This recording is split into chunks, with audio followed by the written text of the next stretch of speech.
नमस्कार, मैं हूं डॉक्टर अन्नपूर्णा से और ये है question paper analysis part 4 for CPCB recruitment exam scientist B environmental science. So without wasting any time, let's begin. So here we are. Today we will solve section 2, question number 31 to 40.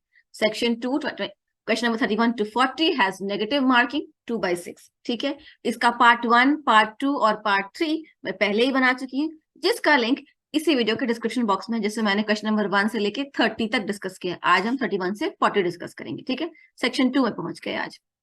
तो question number 31. Tiny solid and liquid particles suspended in the atmosphere are called aerosols. हम सब जानते हैं. These particles are important to scientists because they can affect climate, weather, and people's health. ठीक है?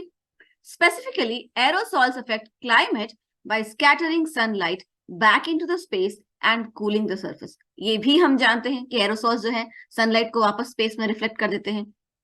Aerosol optical depth, AOD, is an accepted measure of aerosols, that is urban haze, smoke particle, desert dust या sea salt. तो aerosols में क्या क्या होते हैं? urban haze जो धुंध होती है, जो कुहासा होता है, वो स्मोक पार्टिकल होते हैं, धुएं के कण होते हैं, डेजर्ट डस्ट जो रेगिस्तान की रेत होती है, धूल होती है, या सी सॉल्ट, वो भी समुद्र किनारे, सी सॉल्ट भी एयर में एरोसॉल की तरह एरोसॉल की फॉर्म में सस्पेंडेड रहता है. तो ये एरोसॉल्स होते हैं और उनको मेजर करने का एक एक्सेप्टेड तरीका है aerosol optical depth.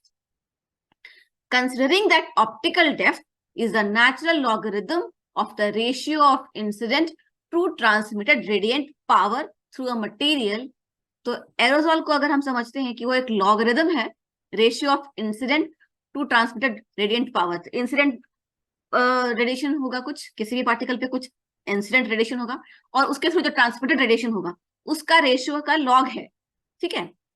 AOD, that is aerosol optical depth, is a measure of extinction of the solar beam by the aerosol particle. कि कितनी जो सनलाइट आई उसको कितना बुझा देता है. एक्सटेंशन मतलब बुझा देना, तो कितना बुझा देता है एरोसॉल, यही एरोसॉल ऑप्टिकल डेप्थ है.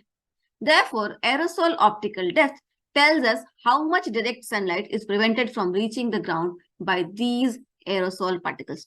तो aerosol optical depth जो भी मेजर है उससे हमें ये पता लगता है कि कितना डायरेक्ट सनलाइट जो धरती पर आ सकता था वो नहीं आ पाया, वापस स्पेस में रिफ्लेक्ट हो गया इन एरोसॉल्स की वजह से. ठीक है. Based on the above, which one of the following options is correct. अब इसमें से कौन सा सही है? ठीक है. क्वेश्चन नंबर 31 में aerosol optical depth AOD is dimensionless. Option A. ठीक है, इस पर हम बाद में आएंगे. AOD is measured in metres. बिल्कुल नहीं. AOD is measured in milliwatts per nanometre. बिल्कुल नहीं. AOD is measured in angstrom. तो AOD का कहीं भी डायमेंशन का यहाँ मेजर नहीं किया है. यहाँ पर जो ये लाइन है इसी में आंसर छुपा है.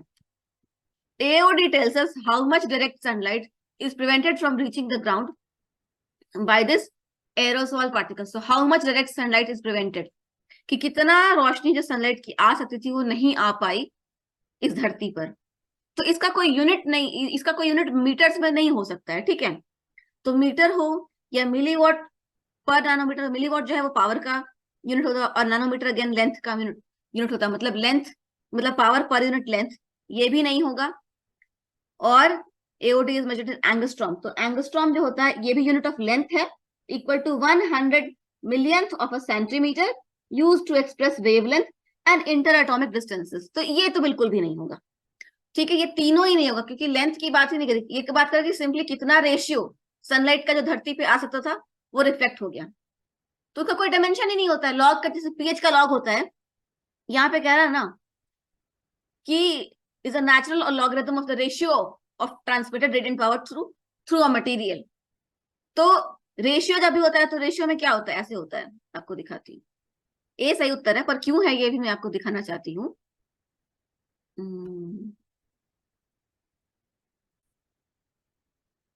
जब रेशियो हम किसी चीज को करते हैं ना, जैसे एक्स का बाय वाई का रेशियो है, और एक्स का अगर जो इंसिडेंट रेडिएशन है उसका जो भी यूनिट होगा, कुछ भी एक्स का यूनिट है, मान लीजिए A, transmitted ratio of natural logarithm of ratio of incident radiation to transmitted radiation.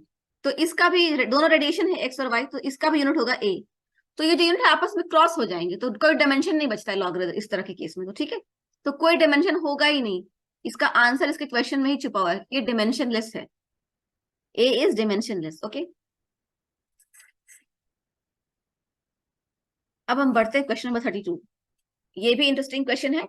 Lagoons and backwaters are coastal water bodies having low barriers or connections with the sea through a small opening. Lagoons are partially closed shallow water bodies surrounded by barriers. In contrast, backwaters and interconnected canals are navigable water bodies. Specifically, backwaters are formed due to action of shore currents and waves, resulting in formation of islands of low barrier across river mouths.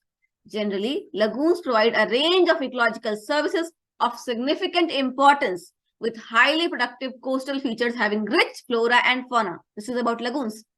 Backwaters contribute to agriculture, fishing, trade, and rural tourism. Based on the above, consider the following statements. A. Lagoons and backwaters both exhibit a gradient of salinity from freshwater to marine depending upon the extent of influence of seawater. Correct. क्योंकि यहाँ दोनों lagoon और क्या और backwater में क्या है कि समंदर से कटा हुआ है और जहां नदी समंदर से मिलती है उधर ही फॉर्म होता है, तो जाहिर है इसकी जो सैलिनिटी होगी वो समुद्र के जैसी नहीं होगी और न नदी की जैसी होगी, एक ग्रेडियंट होगा। ठीक है, तो one is correct. 2. Lagoons tend to have much higher biodiversity compared to backwaters. यहीं पे लिखा है generally lagoons provide range of ecological services of significant importance with highly productive coastal features having rich flora and fauna. तो lagoons के बारे में कहा गया है, तो lagoons tend to have much higher biodiversity compared to backwaters. सही है।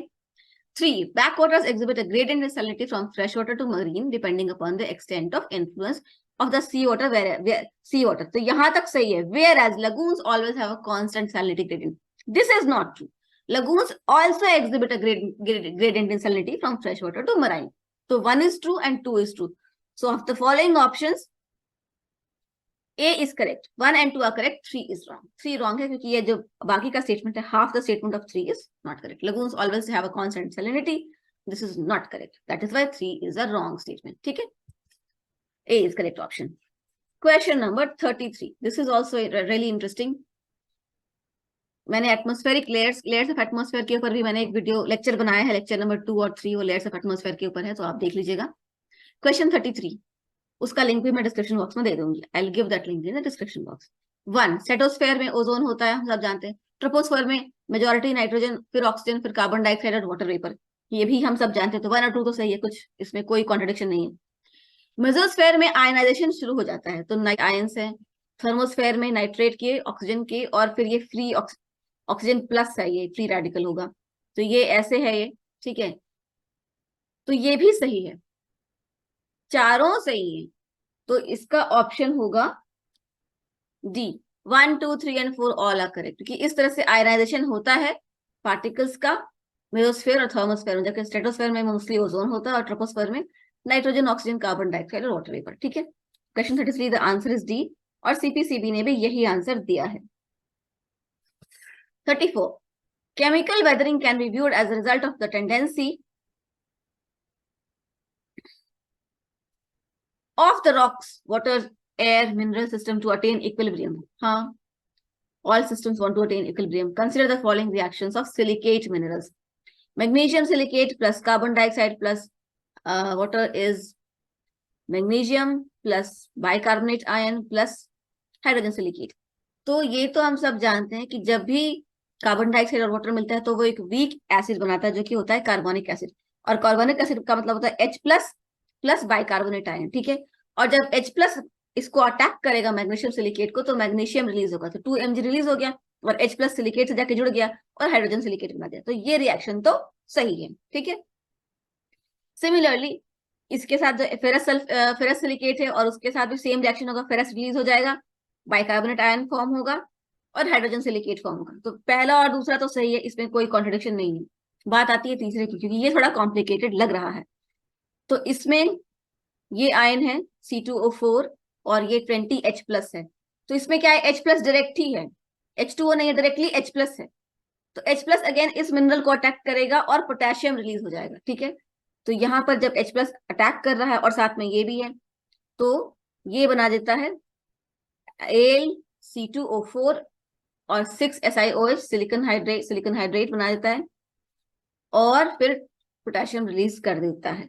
तो ये ऑप्शन भी मुझे सही लग रहा है क्योंकि इसमें H+ अटैक कर रहा है और पोटेशियम रिलीज हो रहा है, तो ये एंड प्रोडक्ट तो सही लग रहा है। और CPCB ने जो आंसर दिया है वो डी दिया है, मतलब 1, 2 एंड 3 ऑल आर करेक्ट। ठीक है, तो तीनों सही है। Question 35, interesting question. In the airport noise notification by the Ministry of Environment, Forest and Climate Change, made publicly available by the Central Pollution Control Board, ambient air quality standards with respect to noise in airport noise zones specify noise limits in terms of decibel A, LEQ. तो LEQ क्या है मुझे पता नहीं, dB is decibel. Which one of the following options is not correct in this context? यहाँ पर not word important है, इसलिए bold में लिखा है, अक्सर गलती करते हैं बच्चे। Decibel A, LEQ denotes the weighted average of the level of sound in decibels on scale A relatable to human hearing. Okay. A in decibel A, LEQ denotes the frequency weighting in the measure of noise and corresponds to frequency response characteristic of human ear. तो ये खुद ही बताया है कि ये क्या है, A, LEQ क्या है।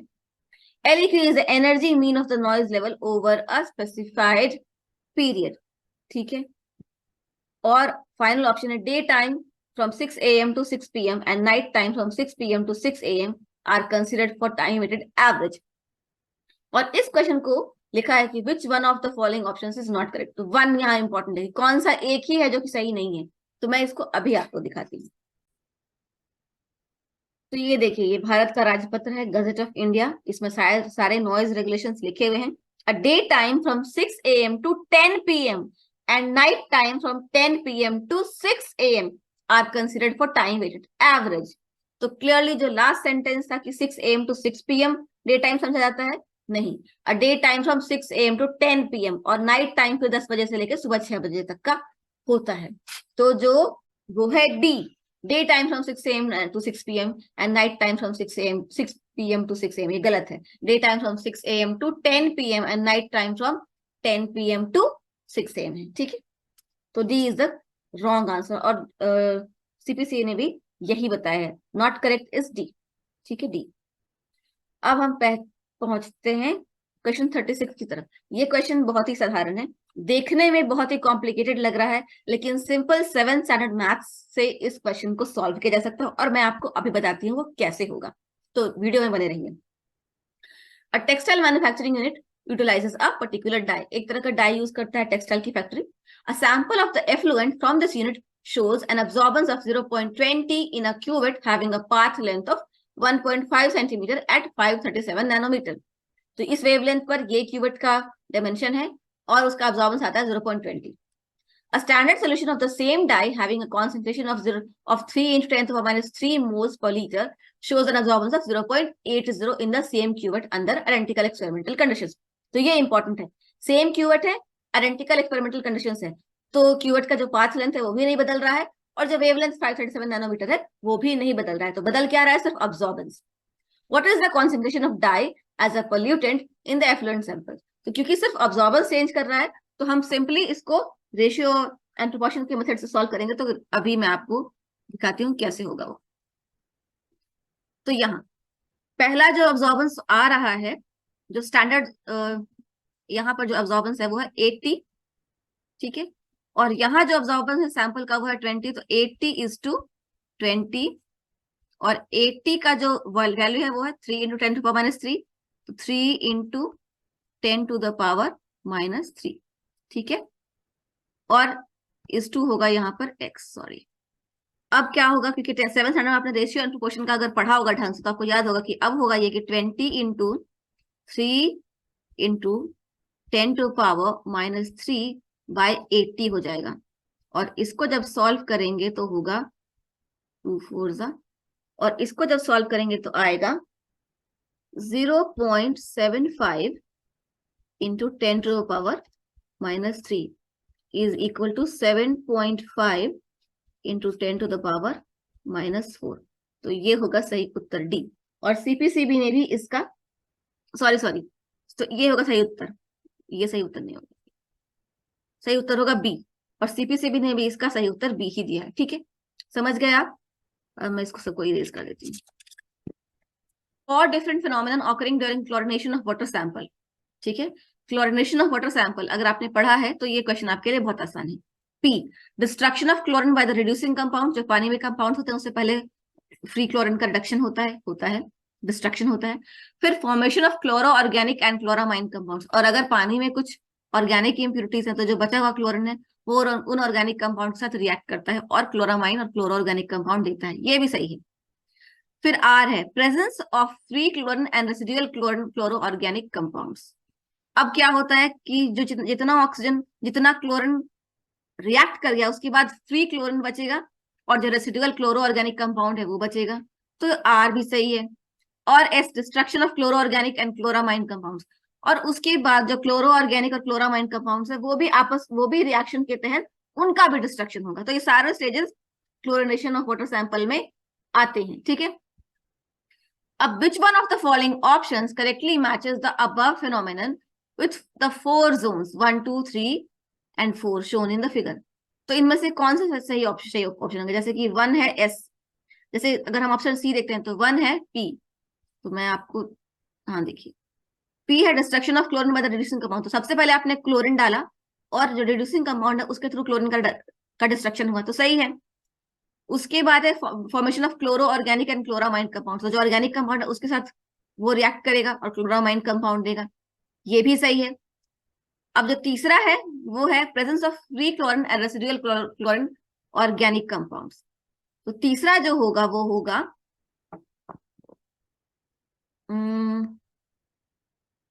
ये. ठीक है, destruction of chloro organic and chloramine compounds. तो जो क्लोरो ऑर्गेनिक और क्लोरामाइन कंपाउंड्स यहाँ बने थे उनका डिस्ट्रक्शन होगा तो वो कर्व नीचे जाएगा, क्योंकि यहाँ पर वो मैक्सिमम है क्लोरामाइन कंपाउंड्स, और जब वो डिस्ट्रक्शन होगा तो नीचे जाएगा कर्व यहाँ पे.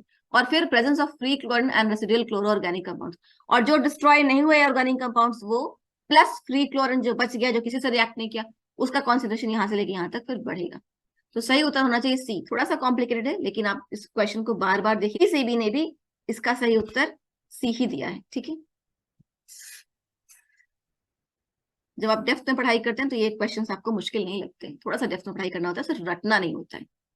इसलिए मैं पूरे साल प्रैक्टिस टेस्ट लेके आऊंगी ताकि पूरे साल आप पढ़ते रहें, और उसके क्वेश्चंस भी ज्यादा डिफिकल्ट होंगे ताकि आप आसानी से समझ पाए मुश्किल क्वेश्चन भी जब आप एग्जाम में मुश्किल क्वेश्चन को फेस करें. ठीक है, question 38. A municipal corporation is supplying 40 million liter per day of water to a city. The planned capacity of a sewage treatment plant will be which one of the following options? A 20 million liter, B 32 million liter, C 60 million liter या D 80 million liter. तो पहले तो मैं बता दूं कि plant capacity क्या होती है ताकि आपको समझ में आ जाए question. The municipal water supply system should be able to supply all of the day's projected water use in a 2-hour peak demand period. तो अगर एक दिन का 40 मिलीलीटर पर डे होता है आपका म्युनिसिपल सप्लाई सिस्टम का पूरे दिन का डिमांड, तो प्लांट कैपेसिटी वो होता है कि इस पूरे दिन के डिमांड को 2 घंटे में सप्लाई करने की कैपेसिटी उस म्युनिसिपल सप्लाई सिस्टम के पास होना चाहिए ड्रिंकिंग वाटर के केस में. पर अब यह क्वेश्चन में ट्विस्ट यहाँ है कि the plant capacity of A sewage treatment plant पूछ रहा है कि municipal supply corporation supplying 40 millilitre of water into a city. ठीक है, तो उसके सुवेज ट्रीटमेंट प्लांट का प्लांट कैपेसिटी क्या होगा? तो अगर प्लांट कैपेसिटी ड्रिंकिंग वाटर के ये है कि 2 घंटे में पूरे दिन में जितना पानी खर्चा होता है वो सप्लाई करने की कैपेसिटी होती है. ठीक है, तो सुवेज ट्रीटमेंट प्लांट को भी उस 2 घंटे में पूरे दिन में जितना पानी सप्लाई होता है उसको ट्रीट करने की कैपेसिटी होनी चाहिए. तो जो फिगर 40 से सबसे क्लोज होगा वही सुवेज ट्रीटमेंट प्लांट का प्लांट कैपेसिटी होगा. तो 20 नहीं होगा, 60 नहीं होगा और 80 नहीं होगा. सुवेज ट्रीटमेंट प्लांट का प्लांट कैपेसिटी होगा 32 मिलीलीटर पर डे. और 32 यहाँ पे इसलिए लिखा गया है 40 नहीं, क्योंकि अगर 2 घंटे में आप 40 मिलीलीटर सप्लाई कर भी देते हो तो सुवेज ट्रीटमेंट प्लांट तक पहुंचते पहुंचते वो 2 घंटे में 40 नहीं होगा, वो कुछ 32 ही होगा, क्योंकि बीच में जो 8 होगा वो कहीं वेस्ट हो रहा होगा, अनयूटिलाइज रहा होगा. ऐसा नहीं कि तुरंत आपने सप्लाई किया और तुरंत वो सुवेज ट्रीटमेंट प्लांट के पास पहुंच गया. उसको पहुंचने में टाइम लगेगा और वो पूरा पूरा पहुंचेगा भी नहीं. पूरा पूरा लोग खाते हैं पीते हैं, उसे खाना बनता है. तो जो सुवेज ट्रीटमेंट प्लांट का प्लांट कैपेसिटी होगा वो ड्रिंकिंग वाटर सप्लाई के प्लांट कैपेसिटी से थोड़ा सा कम होगा, कुछ 19 होगा. तो इसलिए 32 इज द करेक्ट ऑप्शन. ठीक है, question number 39. Green house gases in the atmosphere absorb. Green house gases atmosphere में होते हैं, क्या अब्सॉर्ब करते हैं? Long wave radiation and warms of the atmosphere. Simple, बहुत ही सिंपल क्वेश्चन है, इसमें कोई ट्विस्ट नहीं है. अक्सर सिंपल क्वेश्चन में बच्चे सोचते हैं कोई ट्विस्ट होगा, इसमें कोई ट्रस्ट नहीं था। आखिरी सवाल आज के लिए, the central pollution control board CPC, I'm sorry, the Central Pollution Control Board CPCB has an automatic air monitoring station at the ITO intersection in New Delhi. नई दिल्ली के ITO चौराहे पर एयर मॉनिटरिंग सिस्टम लगा है CPCB का. Which one or more of the following pollutants are not monitored at this station? तो इनमें से कौन सा पोल्यूटेंट है जो इस स्टेशन पर मॉनिटर नहीं होता है? तो रेस्पिरेबल suspended particulate matter, RSPM, always monitored. Suspended particulate matter, this is also always monitored. Ozone, ये एक नया पैरामीटर है जो कि आजकल ओजोन भी मेजर किया जाता है और सल्फर डाइऑक्साइड भी मेजर किया जाता है. तो ओजोन में मेजर किया जाता है. तो क्या नहीं मेजर किया जाता है? Faecal coliform, because faecal coliform is a water quality parameter, not an air quality parameter, और यहाँ पर एयर मॉनिटरिंग स्टेशन है. So faecal coliform is not measured. D is the correct answer. और CPCB ने भी इसका यही उत्तर दिया, क्योंकि ये जो है एक ही आंसर चुनना था, तो D is the correct answer. Okay, I hope आज जो हमने डिस्कस किया आपको समझ में आ गया होगा, और आप कभी नहीं भूलेंगे, और आपको ये भी समझ में आ गया होगा कि अगली बार एग्जाम में किन किन टॉपिक्स पर और किन किन खासियतों पर, किन डिटेल्स पर ध्यान देना है. पहले तीन जो मैंने एनालिसिस किए हैं, पार्ट 1, पार्ट 2 और पार्ट 3, उनका लिंक डिस्क्रिप्शन बॉक्स में है. इसके अलावा कुछ और इंपॉर्टेंट लिंक डिस्क्रिप्शन बॉक्स में है, ताकि आप उनकी डिटेल्स देख सकें और अपनी तैयारी पूरी कर सकें. Thank you. Jai Hind, Jai Bharat. And as Guru Dakshina, please share this video with at least 3 friends or WhatsApp groups. Check out the description box